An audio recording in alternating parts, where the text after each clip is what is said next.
नमस्कार बच्चों। समास प्रकरण में पिछली कक्षा में हमने तत्पुरुष समास देखा है। आज बच्चों हम अवयवी भाव समास देखने जा रहे हैं। अवयवी भाव समास के बारे में बच्चों पहले कुछ बातें हमें जानना अति आवश्यक है कि अवयवी भाव का मतलब है अव्यय। यहाँ पर अव्यय होंगे और अव्यय कौन समास दो पदों में होता है।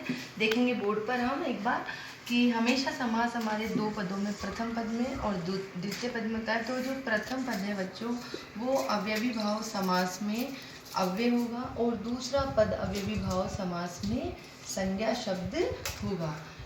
और यहाँ पर हमेशा पूर्व पद की यानी जो पहला पद है अर्थात जो प्रथम पद शब्द जो अव्यय है, यहाँ जो अव्यय पद है उस अव्यय पद के अनुसार ही उस पूरे समास के पद का अर्थ होगा।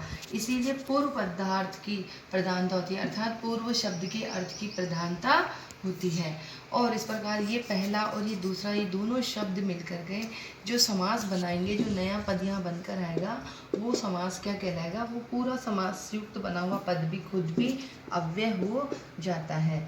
और सबसे इम्पोर्टेंट बात, अव्ययी भाव समास से बना हुए शब्द हमेशा नपुंसकलिंग एक वचन में होंगे।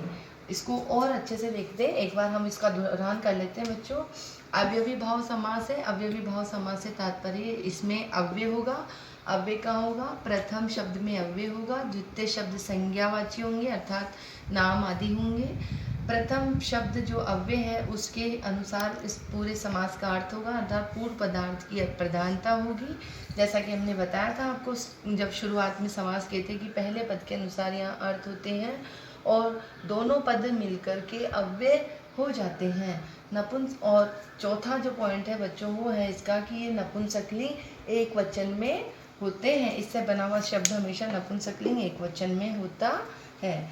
और हम इसे आगे देखते हैं बच्चों इस समास को अच्छे से और करते हैं हम आपके सिलेबस में। वैसे तो बच्चों ये कुछ 16 शब्दों के साथ बनता है, लेकिन हमारे सिलेबस में इनमें से केवल 6 ही लगे अलग अलग। तो हम उन 6 शब्दों के बारे में एक बार जानें। जैसे हमारा पहला है प्रति अव्यय, दूसरा है हमारा यथा, तीसरा है हमारा से और चौथा हम करेंगे अपने उप, पांचवा करेंगे हम अनु और छठा करेंगे हम निर उपसर्ग के साथ। ये 6 उपसर्ग हैं। आप इन 6 उपसर्ग में जाने बच्चों विभक्तियां यहाँ पर लगेगी। विभक्ति कौन सी है? प्रति के साथ हमेशा द्वितीय विभक्ति या हम सप्तमी का प्रयोग करेंगे और यथा के साथ द्वितीय विभक्ति का प्रयोग होगा, से के साथ तृतीय विभक्ति का प्रयोग होगा, उप के साथ षष्ठी विभक्ति, अनु के साथ षष्ठी और निर के साथ षष्ठी। पहले तो हम ये जाने कि इनके साथ विभक्ति क्या है। अब उसके बाद होते हैं बच्चों इनके अर्थ। ये किस किस अर्थ में होते हैं? प्रति का अर्थ होता है बच्चों वीप्सा। वीप्सा का मतलब होता है किसी चीज़ का बार बार होना, ठीक है, बार बार वही आवर्त होना। जैसे दिन दिन प्रतिदिन, दिन दिन रोज बदलता है तो वो प्रतिदिन। यथा का मतलब है यहाँ शक्ति से तात्पर्य होगा कि कोई भी काम शक्ति के अनुसार हम करेंगे। फिर आएगा तृति, ये होगा 7 के योग में।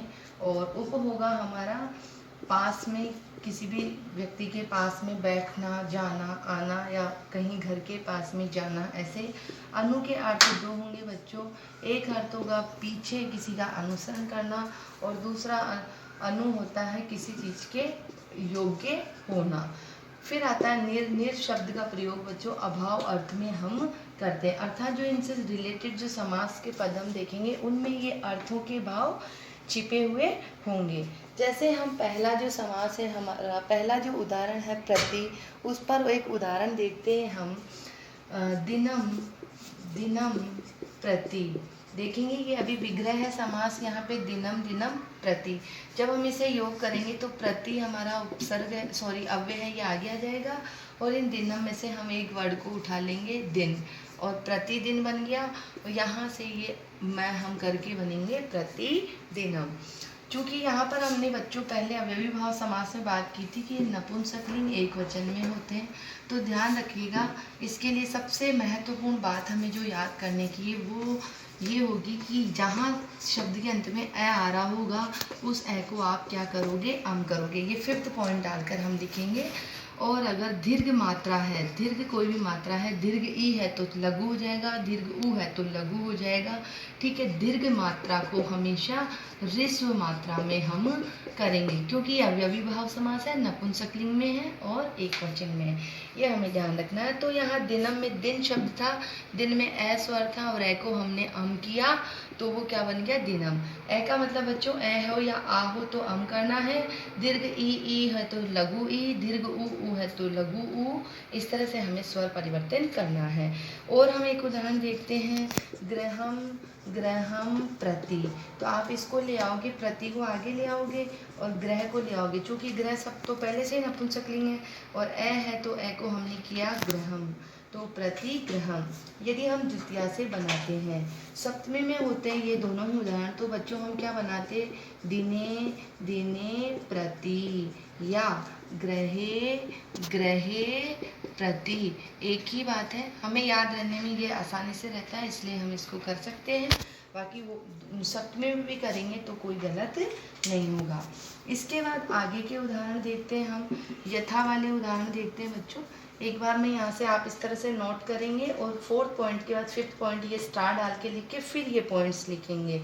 ठीक है, तो हमें अच्छे से याद होगा। मैं इरेज कर दूँ यहाँ से इरेज करके बच्चों मैं इन एग्जाम्पल्स को एक बार दोबारा से आपको बता रही हूँ। प्रति का हम देख चुके हैं, प्रति के बाद हमने बात की थी बच्चों यथा की।